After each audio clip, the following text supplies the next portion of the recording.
ምዕራፍ 8 ክቡራን ሰልጣኞች እንኳን ወደዚህኛው ምዕራፍ በሰላም መጣችሁ። ባለፈው ምዕራፍ በምዕራፍ 7 ምን እንደተማርን ለማስታወስ ያህል ፓወርፉል ሞዲፋይንግ ኮማንድ ብርቱ የመለዋወጫ ወይም የመቀያየሪያ ትዕዛዞች በሚል ርዕስ ስር ስለ ማሽከርከር፣ ሮቴት፣ ክብ ኮርነር ወይም ከርቭ ኮርነር፣ ፊሌት፣ ቁርጥ ኮርነር፣ ቻምፈር፣ ድግግሞሽ፣ አሬይ በሚሉ ርዕሶች ስር ትምህርት ተምረናል። በምዕራፉ መጨረሻ ላይ የተሰጡትን መልመጃዎች ተጨማሪ መልመጃዎች እንደሰራችሁና ሙከራውንም ሰርታችሁ ራሳችሁ እንደፈተሻችሁበት ተስፋ አደርጋለሁ። በምዕራፍ 8 ሌየርስ ዳይሜንሽኒንግ ኤንድ ቴክስት ንጣፍ ልኬታ መስጠትና ጽሑፍን በአውቶካድ መጻፍ በሚል ርዕስ ስር የምንማራቸው አንደኛ ሌየር ወይም ንጣፍ፣ ሁለተኛ ዳይሜንሽኒንግ ወይም የሳልነውን ስዕል ልኬታ መስጠት የልኬታ ቁጥር መስጠት፣ ስኬል ወይም መለኪያ ወይም መጠን፣ ቴክስት ጽሑፍ መጻፍ በአውቶካድ የሚሉትን እናያለን። እስካሁን በርከት ያሉ የመሳያ ወይም ድሮዊንግና የመቀያየሪያ ወይም ሞዲፋይንግ ትዕዛዞችን ተምረናል። አሁን ወደ ቀጣዩ ከፍተኛ ደረጃ የምንሸጋገርበት ሰዓት ላይ ደርሰናል። ከዚህ በፊት ከሰራናቸው መልመጃዎች አንዱን ወስደን በሌላ ስም ሴቭ እናደርገውና ለዚህኛው ምዕራፍ መማሪያ እናደርገዋለን። ለዚህም ሁላችንም አንድ አይነት ነገር እንድንሰራ አሳይመንት 5 ብለን የሰራነውን እንከፍተውና ሴቭ አስ ብለን አሳይመንት 6 ስድስተኛ አሳይመንት ብለን ሴቭ እናደርገዋለን። ያንን አሳይመንት በመጠቀም በዚህ ምዕራፍ የምንማራቸው በቀጣዩ ስላይድ ላይ የተመለከቱትን ይሆናል። አብረን እናያለን። ሌየርስ ዳይሜንሽኒንግ ቴክስት ኤንድ ስኬል። በዚህ ምዕራፍ ውስጥ እነዚህን ይሆናል የምናያቸው ትዕዛዞች። ከዚህ በፊት እንዳልነው ሁሉ በአውቶካድ ውስጥ እነዚህን ትዕዛዝ ለመስጠት ኪቦርድ ተጠቅመን የምንጽፈው ለምሳሌ ሌየርን ለመስራት ከሆነ ሌየር ብለን ወይም ኤልኤ በመጻፍ ምስሎችን በመጠቀም ከሆነ ይሄን ምስል በመጠቀም ድሮፕ ዳውን ቱል ባርስ ወይም ወደ ታች የሚዘረጉ ማውጫዎችን የምንጠቀም ከሆነ ፎርማት ከሚለው ላይ ክሊክ አድርገን ሌየርስ ከሚለው ላይ ክሊክ በማድረግ እንገባለን። የሚጠበቀው ውጤት ሌየርና የላይን ታይፕ ፕሮፐርቲ ዲያሎግ ቦክስ ስለ ሌየርና ስለ መስመር አይነት ስለ ንጣፍና ስለ መስመር አይነት ዳታ የምናስገባበትን ሳጥን ይከፍትልናል። ቴክስት ወይም በአውቶካድ ጽሑፍን ለመጻፍ በኪቦርድ ቴክስት ብለን መጻፍ እንችላለን። አይከን የለውም። በድሮፕ ዳውን ሜኒው በሚዘረጉ ማውጫዎች ድሮው ከሚለው ላይ ቀጥለን ሲንግል ላይን ቴክስት የሚለውን ክሊክ በማድረግ ባለአንድ መስመር ጽሑፍ በአውቶካድ ለመጻፍ የሚያስችለንን ትዕዛዝ እንዲሰራ አደረግነው ማለት ነው። ዳይሜንሽን ለመስጠት በኪቦርድ ዲአይኤም ብለን በመጻፍ በምስል የተለያዩ ናቸው። የዳይሜንሽን ቱልባር አለ። ያን ቱልባር አውጥተን ከዛ ውስጥ የተለያዩ አይነት የዳይሜንሽን ስታይሎችን እኛ በመንፈልገው መርጠን እንጠቀማለን። በሜኒው በድሮፕ ዳውን ሜኒው ተጠቅመን ስንሰራ ዳይሜንሽን ከሚለው ውስጥ ገብተን የምርጫችን የሆነውን የዳይሜንሽን አይነት በመምረጥ የምንጠብቀው ውጤት የሚሆነውም ከዚህ በፊት የሳልናቸውን ስዕሎች የልኬታ ቁጥር እንዲሰፍርባቸው ወይም ዳይሜንሽን እንዲደረጉ እናደርጋለን። ስኬል የሚለው ደግሞ በኪቦርድ ስኬል ወይም ኤስሲ በመጻፍ በምስል ይሄን ምስል በመጠቀም በሚዘረጉ ማውጫዎች ሞዲፋይ ከሚለው ውስጥ ገብተን ስኬል የሚለውን አማራጭ ክሊክ በማድረግ የምንጠብቀው ሪዛልት አንዴ ሳልነውን ምስል ወይም የምስል አካል ያለውን መጠን መጨመር ወይም መቀነስ መስራት ይሆናል። እነዚህን በተግባራዊ ልምምድ ለማየት አሳይመንት 5 ብለን የሰራነውን አሳይመንት 6 ብለን ሴቭ ያደረግነውን እሱም ፋይል እንከፍታለን።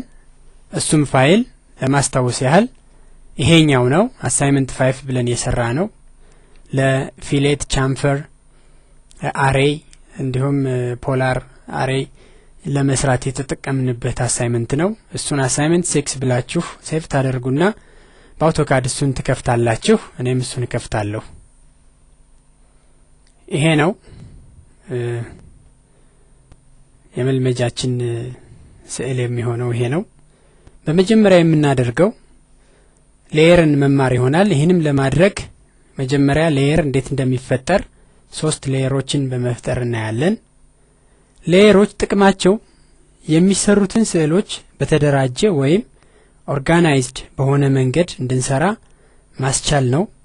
ስራችን በጣም ትልቅ ቢሆን ለምሳሌ ባለ ብዙ ፎቅ ቤት ዲዛይን ብንሰራ የኤሌክትሪካል፣ የሳኒተሪ፣ የላንድስኬፒንግ፣ የአርኪቴክቸራል፣ የስትራክቸራል ዲቴይሎችን ወዘተ መስራት የግድ ይሆንብናል። እነዚህን ስዕሎችን የምንሰራባቸው የተለያዩ ሌየሮች ከሌሉን በስተቀር የምንሰራው ስራ ሁሉ ድብልቅልቅ ያለ ስለሚሆን ለማንበብም ለመተርጎምም እንዲሁም ለሰውም ለማስረዳትም እጅግ አስቸጋሪ ያደርግብናል። ስራውን በተገቢ ሌየር እየሰራ ነው ከሆነ ግን የማንፈልጋቸውን እያጠፋን ይሄን ወደፊት እናየዋለን። ሌየር መብራትና መጥፋት ይችላል። እያጠፋን ስንል ኢሬዝ እያደረግን ሳይሆን ሌየርን ኦፍ በማድረግ በማጥፋት የምንፈልገውን በተሻለ ጥራትና ለመተርጎም በሚመች መልኩ ለማየት እንችላለን። አንድ ሰው አውቶካድን በብቃት እየሰራሁኝ ነኝ የሚል ከሆነ ሌየርን በተገቢው መንገድ የሚጠቀም ዲዛይነር መሆን መቻል አለበት። አሁን የምንፈጥራቸው ሌየሮች ስማቸው አንደኛው ዳይሜንሽኖችን ለመስራት የምንጠቀምበት DIMS ዲምስ የሚባል ይሆናል። ሁለተኛው ጽሁፍ ለምንጽፍበት ቴክስት ብለን ሌላ ሌየር እንፈጥራለን። ሶስተኛው የምንሰራቸው ኦብጀክቶች ያሉበትን የምናስቀምጥበት ኦብጀክት የሚባል ሌየር እንፈጥራለን። እንዴት እንደምንፈጥራቸው በሚከተለው ስላይድ እናያለን። የሌየርን አፈጣጠር የሚያሳይ ስላይድ ነው።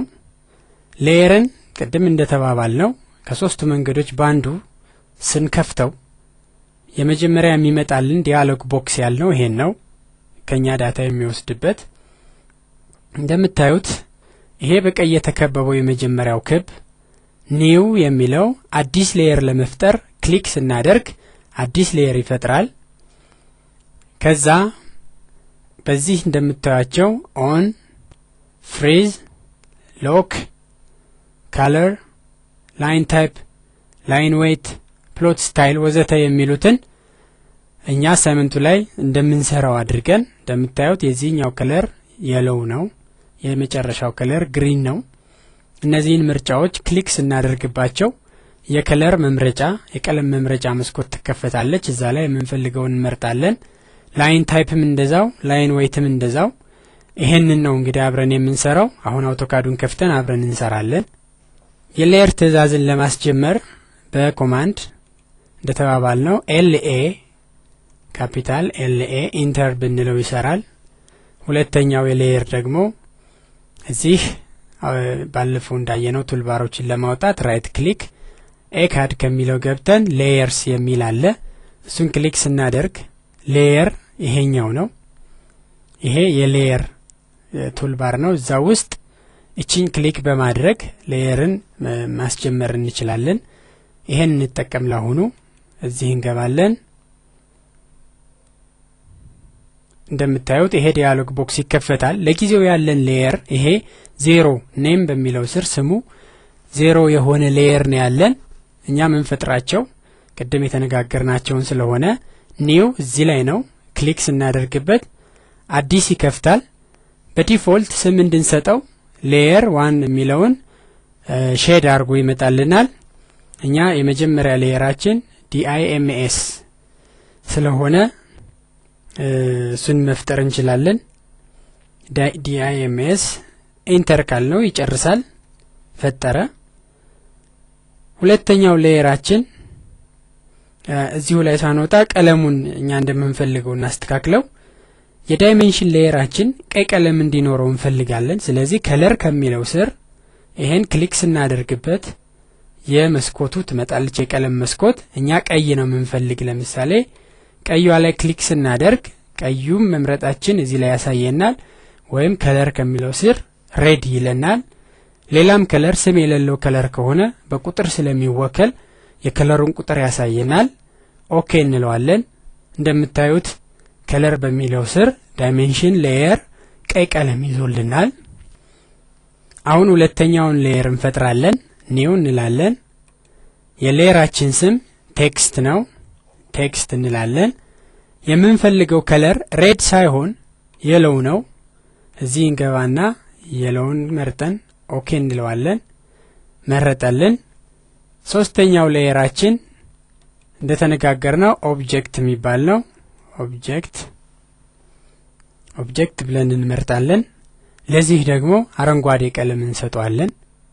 ከለር ከሚለው ላይ ክሊክ አድርገን አረንጓዴ እዚህ አለ ስንሱን ክሊክ አድርገን ኦኬ እንለዋለን።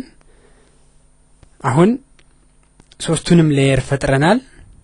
ማብራሪያ ለመጨመር ያህል ይሄን የቅድም ያየነውን ስላይድ ያያየን ማብራሪያ እንጨምራለን። ይሄን ኦኬ ብለን እንወጣለን።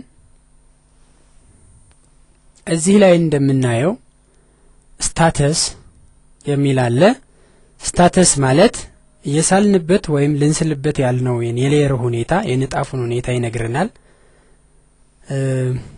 ስታተስ በሚለው ስር አረንጓዴ የራይት ምልክት ካለ እዚህ ላይ እንደምታዩት ኦብጀክት የሚለው ጎን አረንጓዴ ራይት ምልክት አለ። ያ ማለት ኦብጀክት ሌየር ከረንት ሌየራችን ነው። ከረንት ሌየር ማለት አውቶካድ በምንስልበት ስክሪን ውስጥ እየሰራን ያለንበት ንጣፍ ከረንት ሌየር ይባላል። ሌየር ማለት በነገራችን ላይ አውቶካድን በእጅ የሚስል ሰው መጀመሪያ የድራፍቲንግ ፔፐሩ ላይ ይሰራል። ድራፍት ከማድረጊያው ከዛ የሰራውን ትሬሲንግ ፔፐር ላዩ ላይ ደርቦ በራፒዶግራፍ ይስላል። ሁላችን እንደምናውቀው አሁን ራፒዶግራፉ የሚያርፍበት ትሬሲንግ ፔፐሩ አንድ ሌየር ነው። ከስር ያደረግነው የድራፍቲንግ ፔፐር ድራፍቲንግ የሰራንበት ወረቀት ሌላ ሌየር ነው። በአውቶካድ ውስጥ እንደዚህ አይነት ኢማጂነሪ የሆኑ ሐሳባዊ የሆኑ ንጣፎች ማለት ናቸው። አንዱን ካንዱ ላይ ነው ምንስለው። ነገር ግን ስናያቸው ሁሉም አንድ ቦታ ላይ የተሳሉ መስሎ ያሳየናል ማለት ነው። ሌየር ማለት ይሄ ነው። ቀጥሎ ኔም የሚል አለ። ኔም ማለት የሌየሩን ስም የሚነግረን ነው እና እኛም የሌየር ስሞችን ስንሰጥ ትርጉም ሊሰጡን የሚችሉ ቃላትን ብንጠቀም ይመረጣል። ለምሳሌ እኛ የመረጥናቸው ጽሁፍ ለምንጽፍበት ቴክስት ብለነዋል። ትርጉም ይሰጣል። ጽሁፍ ነው መጻፍ የምንፈልግ፣ ስማችንም የሌየሩ ስምም ቴክስት ነው። ዳይሜንሽን የምናስገባበት ላይ ዳይሜንሽንስ ዲምስ ብለናል፣ ትርጉም አለው። ስዕሎችን የሳልንበትን ቦታ ደግሞ ኦብጀክት ብለነዋል። ኦብጀክት ምስል ማለት ስለሆነ ምስል የምንስልበት ቦታን የሚወክል ስም ሰጥተነዋል ማለት ነው። ቀጥሎ ኦን የሚል አለ። አንድ ሌየር ኦን ሆኗል ወይም በርቷል ማለት በአውቶካድ ስክሪን ውስጥ እዚህ ሌየር ላይ የተሳሉ አካላት ይታያሉ ማለት ሲሆን ኦፍ እነኚህ የምታያቸው የአምፖል ምልክቶች ክሊክ ስናደርግባቸው ይበራሉ፣ ክሊክ ስናደርግባቸው ይጠፋሉ። ጠፋ ማለት ደግሞ በአውቶካድ ስክሪን ውስጥ በጥቁሩ ስክሪን ውስጥ እዚህ ሌየር ላይ የተሳሉት ምስሎችና የምስል አካላት አይታዩም ማለት ነው። ቀጥሎ ፍሪዝ የሚል አለ። ፍሪዝ የሚለውም እንደ ኦን እኛ ክሊክ በማድረግ የምናበራውና የምናጠፋው ሲሆን አንድን ሌየር ፍሪዝ አረግነው ማለት ሌየሩ በአውቶካድ ስክሪን ውስጥ አይታይም ማለት ነው። ቀጥሎ ያለው ሎክ የሚል ነው። ሎክም እኛ እዛ ላይ ክሊክ አድርገን የቁልፍ ምልክት የሰረገላ ቁልፍ ምልክት ያለበት ነው። ክሊክ ስናደርግ ይቆለፋል፣ ክሊክ ስናደርግ ይከፈታል። አንድ ሌየር ሎክ አደረግነው ማለት በዛ ሌየር ላይ የተሰሩ ስዕሎችን ማየት እንችላለን፣ ነገር ግን ምንም መቀያየር አንችልም ማለት ነው። ሞዲፋይ ማድረግ እንዳንችል የተደረገ ሌየር ይሆናል ማለት ነው። ሎክ አንሎክ ከሆነ ካልተቆለፈ ግን እዛ ሌየር ላይ ያሉትን ሞዲፋይ ማድረግ እንችላለን። ቀጥሎ ከለር የሚል አለ። ከለር የምንለው በዛ ሌየር ላይ የምንሰራቸውን ስዕሎች ይዘውት የሚወጡትን ቀለም ስፔሲፋይ ያደረግንለት ነው ማለት ነው። በዛ ሌየር ስንሰራ የሚሰሩት ኦብጀክቶች ከለራቸው ባይ ሌየር የሚል ከሆነ በሌየሩ ዲፋይን ባረግንለት በሌየሩ ላይ እንዲ አሁን ይሄን አረንጓዴ አርግ ይሄን ቀይ አርግ ይሄን ቢጫ አርግ ብለናል እና የምንሰራቸው ኦብጀክቶች በሌየሩ መሰረት እንዲታዘዙ የጠየነገርነው ከሆነ አውቶካዱን እዚህ ላይ የተመለከቱትን ቀለሞች ይዘው ይወጣሉ ማለት ነው። ቀጥሎ ላይን ታይፕ የሚል አለ። የምንስልበትን የመስመር አይነት ይነግረናል። ስለ መስመር አይነቶች ወደፊት እናያለን። ኮንቲኒየስ የሆነ መስመር አለ፣ ብሮክን መስመር አለ፣ ሴንተር ላይን የሚባል የመስመር አይነት አለ፣ ሂድን የሚባል አለ። እነዚህን የመስመር አይነቶች እዚህ ላይ በገለጽናቸው መሰረት ሌየር ላይ የምንስለው ኦብጀክት በሙሉ በነዛ ይሳላል ማለት ነው። ቀጥሎ ላይን ዌይት የሚል አለ። ላይን ዌይትም በዛ ሌየር ላይ ያሉ መስመሮች የሚታዩበት የድምቀት መጠን ነው። ላይን ዌይታችን ትልቅ ቁጥር ከሰጠነው የምንስልበት መስመር ወፍራም መስመር ይሆናል። ፕሪንት አድርገን በመናወጣበት ጊዜ ከሌሎች በተለየ መልኩ ጎልቶ ይወጣል። ቀጭን ትንሽ ላይን ዌይት ከተጠቀምን ደግሞ መስመሩ ቀጭን ይሆናል ማለት ነው። ከዛ በመቀጠል ፕሎት የሚል አለ። ፕሎት ስዕሎችን ፕሎት ስናደርግ ከለር ፕሪንተር የምንጠቀም ከሆነ ስዕሎች ይዘውት የሚወጡትን ቀለም የምንነግርበት ነው። ሁለተኛው ፕሎት የሚለው እዚህ ላይ አይታይም፣ አውቶካድ ላይ ገብቶ ማየት ይቻላል። ማብራትና ማጥፋት የምንችለው ሲሆን ካጠፋ ነው ኦፍ ካረግ ነው ያ ሌየር ላይ የተሳሉ ስዕሎች በሙሉ በፕሪንተሩ አማካኝነት ተስለው አይወጡም፣ ፕሎት አይደረጉም። የበሩት ሌየሮች ላይ ያለው ኦብጀክቶች ግን የሳልናቸው ነገሮች በሙሉ ግን ፕሪንት ይደረጋሉ ማለት ነው። ይሄን ይመስላል እንግዲህ አውቶካድ በአውቶካድ ሌየርን መፍጠር ይሄን ይመስላል። ቀጥሎ ቴክስትን እንዴት መጨመር እንደምንችል ጽሁፍ በአውቶካድ እንዴት መጻፍ እንደምንችል እናያለን። ቴክስትን አጻጻፉን ለማየት ቅድም ከፈጠርናቸው ሌየሮች ውስጥ ቴክስት የሚለውን ከረንት እናደርጋለን። እሱ የምናደርገው ሌየር ከሚለው ቱልባር ውስጥ እችን የቀስቷን ምልክት ክሊክ ስናደርግ ወደ ታች ይዘረጋል። ከነዚህ አሁን ዲአይኤምኤስ ዲምስ ኦብጀክት እና ቴክስት ያሉን ሌየሮች ናቸው። ይሄን አሁን ቴክስት የሚለውን ክሊክ ሳደርግበት ከረንት ሌየር ያደርገዋል። እንደምታዩት አውቶካዱ ቦክሷ ውስጥ የሌየር ቦክስ ውስጥ ይሄ ቴክስት የሚለው ሌየር ከረንት ሆኗል ማለት ነው። እሱ ፊት ለፊት ካየ ነው።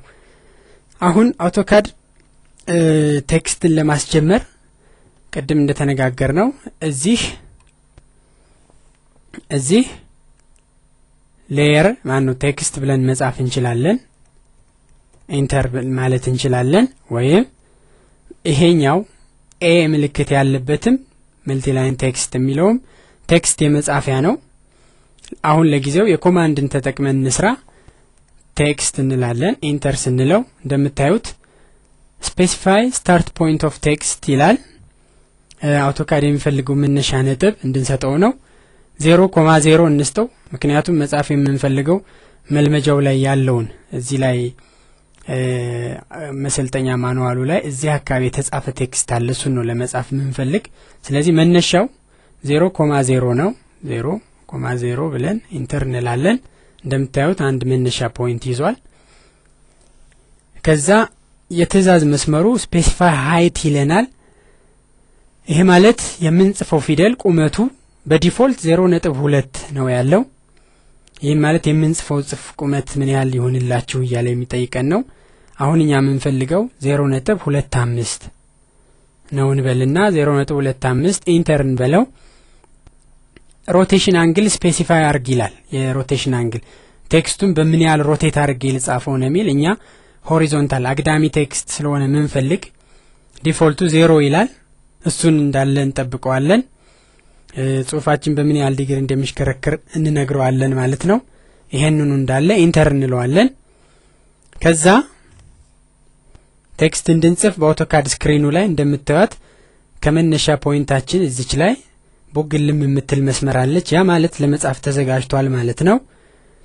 እንግዲህ የምንፈልገውን ቴክስት እንጽፋለን። ለምሳሌ እኛ መጻፍ የምንፈልገው ዳፍቴክ አሳይመንት 6 የሚለውን ነው ብንል ከዚህ ላይ ዲኤኤፍ ቴክ አሳይመንት 6 አሳይመንት ናምበር 6 ብለን ጽፈን ስንጨርስ ኢንተር ማለት ነው። ኢንተር ስንለው ወደ ታች ለመሄድ ይፈልጋል እኛ ደግመን ኢንተር ስንለው ወደ ታች ሌላ ምትጽፎ ስለሌለ ከትእዛዙ ወጣ ማለት ስለሆነ እንደዚህ አድርገን ፊደሉን ጽፈነዋል ማለት ነው ለምናየው አውቶካድ የጻፍንለትን ጽሁፍ በ0.25 ቁመት በቢጫ ቀለም ቴክስት በሚለው ሌየር ውስጥ አስገብቶ ሰርቶልናል አሁን ይሄ ቢጫ የሆነው ለምንድነው ምክንያቱም ቴክስት ሌየርን ዲፋይን ስናደርግ ከለር ቢጫ አርግልን ስላልነው እዛ ላይ የምንሰራቸውን ስራዎች በሙሉ በቢጫ ቀለም ስለሚጽፍልን ነው አሁን እነዚህን ስዕሎቻችን ዳይሜንሽን የምናደርግበት ሰዓት ነው ይሄን ለማድረግ ቴክስት እዚህ ውስጥ ቴክስት ከረንት የነበረውን ወደ ዳይሜንሽን ከረንት እንዲሆን እሱን እንመርጣለን እንደምታዩት ዳይሜንሽን አሁን ከረንት ሌየር ሆኗል ዳይሜንሽን የምናደርግባቸው አማራጮች ብዙ አሉ ብያለሁ እነሱን ለማየት ከዚህ ራይት ክሊክ አድርገን አውቶካድ ኤካድ ከሚለው ውስጥ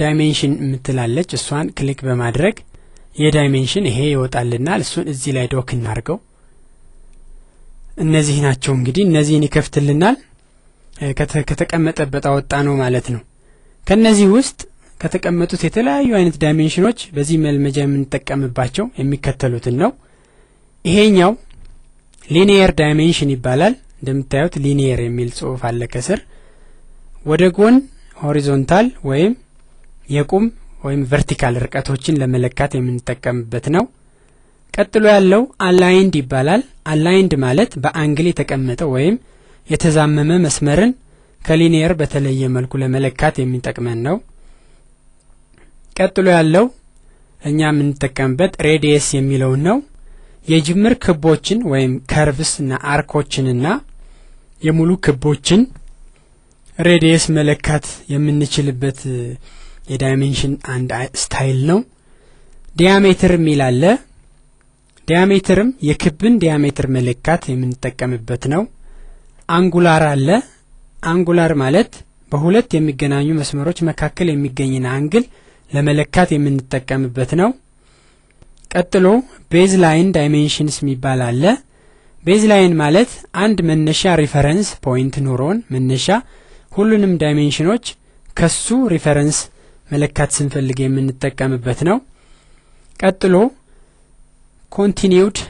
ኮንቲኒው ዳይሜንሽንስ የሚባል ነው ይሄ ማለት አንድ ዳይሜንሽን ከለካም በኋላ ካቆምንበት ነጥብ ቀጥለን ለመለካት ስንፈልግ የምንጠቀምበት ነው ሊኒየር ዳይሜንሽንን በአውቶካድ ትእዛዝ መስመር ለመጠቀም dim ሊኒየር ብለን በመጻፍ እንዲፈጸም ማድረግ እንችላለን አላይንድ ዳይሜንሽንን dim አላይንድ በማለት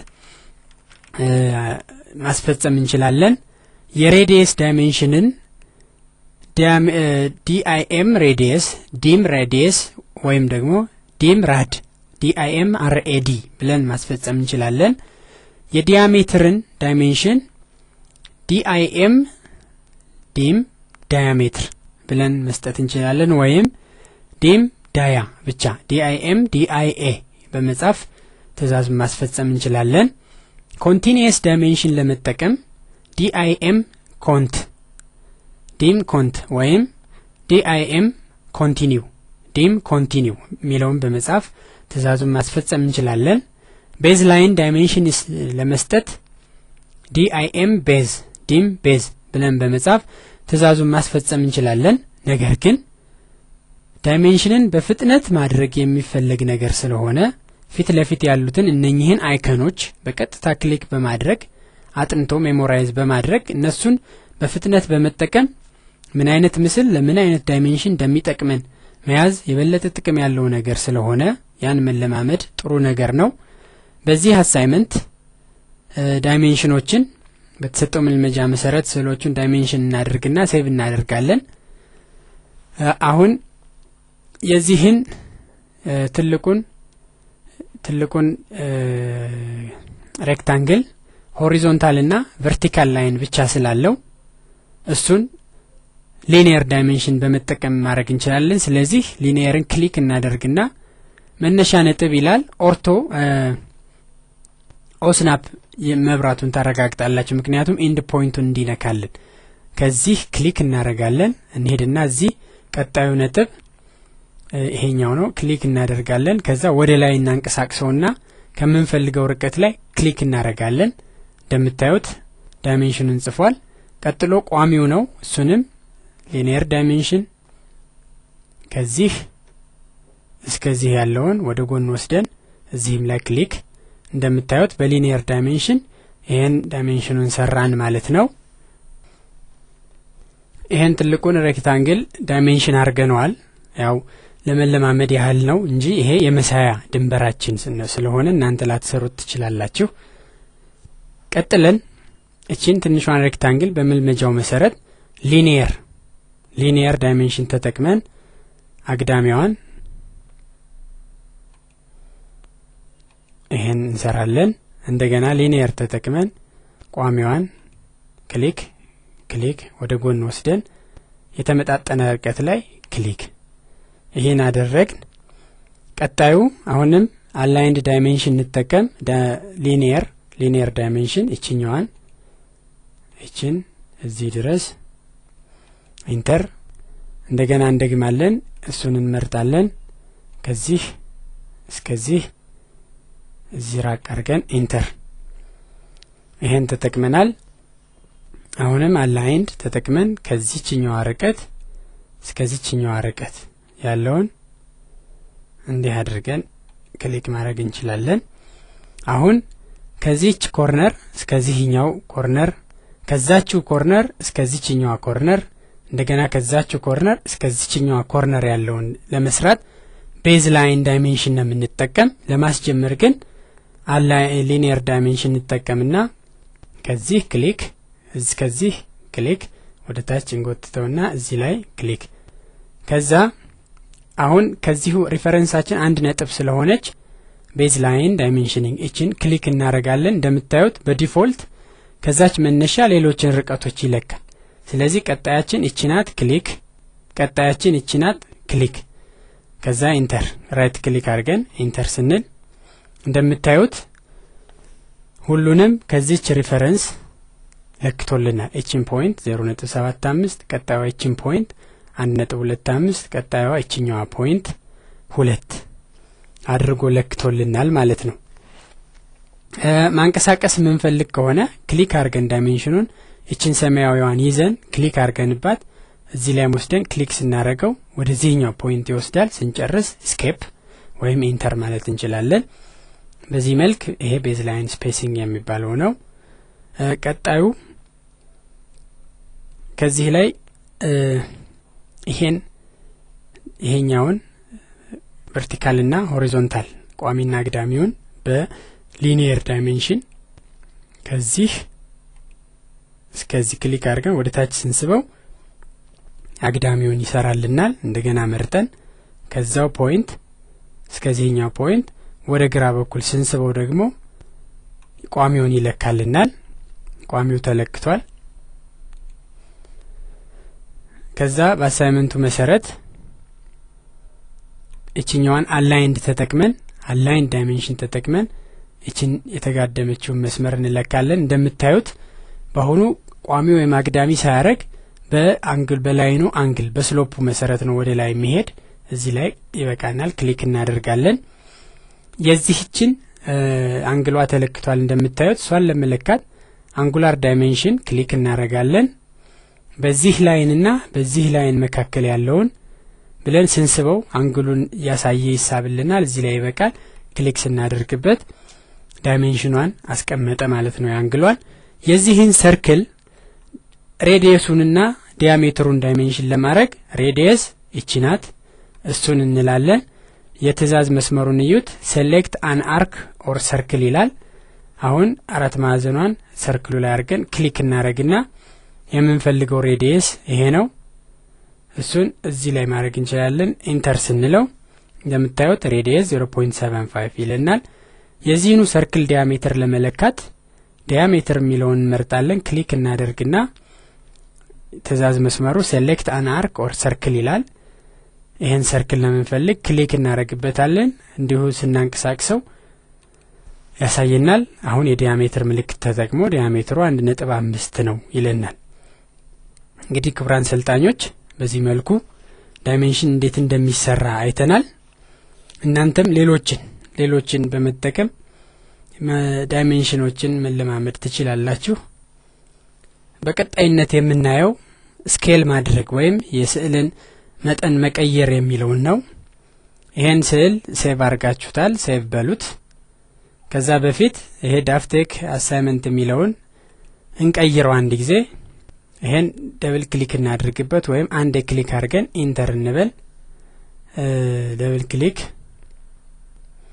እንደምታዩት በሰማያዊ ስክሪን ውስጥ ይከተዋል። አሁን የራሳችሁን ስምና አሳይመንት 6 ብላችሁ ሴቭ አድርጉት። እኔ ዳፍ ቴክ አሳይመንት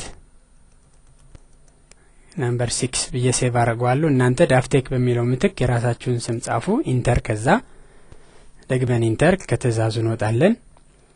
አሁን ይሄን ሙሉውን ኦብጀክት ስኬል በማድረግ የስኬልን ትእዛዝ እናያለን።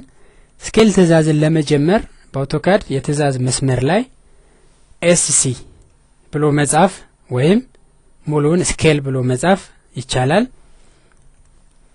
ወይም ደግሞ ከዚህ ከሞዲፋይንግ ቱልባር ውስጥ እቺ ሬክታንግል ሁለት ስኩዌሮች ትንሽ ሬክታንግል በዶት ዶት እና ትልቅ በትልቅ በሶሊድ ላይን ያሉት እሱ ነው ስኬል ማለት። ስኬልን በል ክሊክ እናርግ። የትእዛዝ መስመሩ ሴሌክት ኦብጀክትስ ይላል። ሁሉንም እንምረጥ። ይሄ ባለፈው የተማርነው የሴሌክሽን ሜተድ ነው። በሱ መሰረት ከግራ ወደ ቀኝ ወይም ከቀኝ ወደ ግራ ሙሉውን እንምረጠው። የአውቶካድ መስመሩ እንደገና ሴሌክት ኦብጀክትስ ይላል። ስለጨረስ ኢንተር እንለዋለን። መስመሩን የትእዛዝ መስመሩን እዩት። ስፔሲፋይ ቤዝ ፖይንት ይላል። መነሻ ነጥብ ይጠይቀናል። እኛ ይችኛዋን የታችኛዋን የግራ ኮርነር እንሰጣለን። እሷን እንመርጣለን። የመጠን መቀየሪያ ቁጥር ወይም ስኬል ፋክተር ስጡኝ ይላል። ከዚህ እንደምታዩት ስፔሲፋይ ስኬል ፋክተር ይለናል። አሁን ያለው 1 ነው። 1 ማለት ይሄን እንዳለ ስኬሉን ልቀይርላችሁ ልጨምረው ወይ ነው የሚለ ባለው ባንድ እንዳለ ልተው ወይ ነው የሚለን። እኛ ግን እጥፍ እንዲያደርገው ስለምንፈልግ 2 ብለን ኢንተር ስንለው አውቶማቲካሊ ያተልቀዋል እንደምታዩት። አሁን በአውቶካድ የመሳያ ቦታ ያሉትን ስዕሎች በሙሉ በማየት ዳይሜንሽኖቹን እንያቸው። ቅድም ከነበሩን ይሄ ቅድም 0.5 ነበረ፣ ሁለቱም 1 ሆኗል። ይሄ 0.75 ነበረ 1.5 ሆኗል። ሁሉም ነገር ይሄ 7 የነበረው 14 ሆኗል። ሬዲየሱ 0.75 የነበረው 1.5 ሆኗል። ዲያሜትሩ 1.5 የነበረው 3 ሆኗል። ከአንግል በስተቀር ሌሎች ዳይሜንሽኖች በሙሉ ስኬሉን በሁለት እጥፍ ስናሳድገው የስዕሉን መጠን በሁለት እጥፍ ስናሳድገው አውቶማቲካሊ ዳይሜንሽኖቹን በሁለት እጥፍ ተቀይረዋል።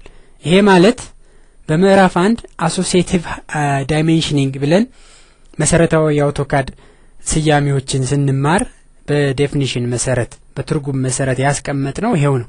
ይሄን ስኬል መልሰን ወደ ነበረበት ይሄን በሁለት ነው ያሳደግነው። መልሰን በግማሽ ብንመልሰው ደግሞ ወደ ነበረበት ዳይሜንሽኖቹን ይመልሳል። እንደ ቅድሙ ስኬል እንበል። ከዛ ሙሉውን እንምረጠው። ከዛ ሴሌክት ኦብጀክትስ ይላል። እንደገና ጨርሰናል። ኢንተር። ስፔሲፋይ ቤዝ ፖይንት ይላል። የቅድሙን እንስተው። ስፔሲፋይ ስኬል ፋክተር ይላል። አሁን በሁለት እጥፍ አሳድገ ነው ስለነበረ በዲፎልት 2 ላድርገው ወይ ይላል። እኛ ግን ይሄን ወደ ነበረበት ለመመለስ 0.5 በሁለት ያሳደግነው እንደገና በግማሽ እንቀንሳለን እያልነው ነው። ኢንተር ስንለው እንደምታዩት 14 ሆኖ የነበረው ወደ 7 ይመለሳል። 20 ሆኖ የነበረው ወደ 5፣ 1.5 ሆኖ የነበረው ወደ 0.75 እንዲሁም ማንኛውም የተቀየሩት ዳይሜንሽኖች ወደ ነበሩበት ይመለሳሉ። ስለዚህ አሶሲኤቲቭ ዳይሜንሽኒንግ ማለት ያንድን ምስል ስኬል በቀየርን ቁጥር ዳይሜንሽኑ አውቶማቲካሊ ራሱን ወደዛ አፕግሬድ የሚያደርግበት የዛኛውን ዳይሜንሽን አውቶማቲካሊ የሚለካልን ማለት ነው። የዳይሜንሽንና የጽሁፋችን መልክና ጠቅላላ አኳኋን እንደሚመቸን መቀያየር እንችላለን። እንዴት እንደምንችል ለማሳየት ያህልም ዳይሜንሽንን ለመለዋወጥ የዳይሜንሽን ሴቲንጎቹን ለመክፈት በአውቶካድ ትእዛዝ መስመር DDIM ኢንተር ስንለው የሚከፈት መስኮት አለ። ይሄ ዳይሜንሽን ስታይል ማኔጀር መስኮት ይባላል። በኮማንድ ላይን ከመጠቀም ይልቅ ይሄን ቀጥታ ከቱልባር እንዲወጡ ማድረግ እንችላለን። የምንጠቀምበትን ዳይሜንሽን ይሄን ዝጋውና ከዚህ ራይት ክሊክ አድርገን አውቶካድ ከሚለው ውስጥ ዳይሜንሽን ስታይልስ ሚላል እዚህ ስታይልስ ስንገባ የምትከፈት ቱልባር አለች። እሷን ቱልባር እዚህ ላይ አውቶማቲካሊ አጣብቋታል። እቺ ናት እንደምታዩት ስታይልስ የምትል ቱልባር ናት። ይሄ የዳይሜንሽንን ስታይል ለመቀየር ነው። ክሊክ ስናደርግበት ይሄኛው የቴክስት ስታይል ነው። የቴክስትን አይነት ለመቀየር የምንጠቀምበት መስኮት ይከፍታል። ከዚህ ላይ የምንፈልገውን የቴክስት አይነት መምረጥ እንችላለን። ከዚህ ላይ የቴክስቱን ሃይት ቁመቱን መስጠት እንችላለን። ከዛ እሱን ከመረጥንለት በኋላ አፕላይ ብለን ካንስል ማለት ነው። ዳይሜንሽንም ይሄኛው የዳይሜንሽን ስታይል መቀያየሪያ ነው። ክሊክ ስናደርግበት ቀደም DDIM ብለን ስንጽፍ የከፈተውን የዳይሜንሽን ስታይል ማኔጀር ዲያሎግ ቦክስ ይከፍታል። ስታንዳርድ የሚለውን ዳይሜንሽን ከሆነ መቀየር ምንፈልግ እሱ እንዳለ ሞዲፋይ እንላለን። ከዛ የዳይሜንሽን አይነት፣ የዳይሜንሽን መጠን፣ የምንጠቀመውን የጽሁፍ አይነት፣ የሊደሩን አይነት የምንመርጥበት እዚህ ላይን መስመሮቹ ቀለማቸውን፣ ቲክነሳቸውን የፈለግነውን ነገር መቀየር እንችላለን። ሲምቦልስ ኤንድ አሮውስ የምንጠቀምበት የዳይሜንሽኑ ጫፍ ምን አይነት ይሆንልን የሚለውን ከዚህ እንመርጣለን። ሁለተኛው አሮ የተለያየ ይሄና ይሄኛው የተለያየ ማረክ ከፈለግን የአሮ ሳይዝ እቺ የአሮዋ እንደ ቴክስት ሁሉ የአሮ ሳይዝ የቀስቷ መጠን የፈለግነውን ነገር እዚህ ላይ እንቀያየራለን። ቴክስቱም በዳይሜንሽን ውስጥ የምንጠቀምበትን ቴክስትም በዚህ እንቀያየራለን። ቀለሙን ሃይቱን ለመቀየር እዚች ገብተን የቅድማን ቴክስት ስታይል ማኔጀር እናገኛታለን። ከዛ ፊት ምናረገው እንደዚህ የመሳሰሉት እንደ አስፈላጊነቱ ሁሉንም በፕራክቲስ መለማመድ ይቻላል። ለሁሉም እዚህ ውስጥ ዳይሜንሽንን ሞዲፋይ ማድረጊያ መስኮት እንዳለ እንድታውቁት ያህል ነው።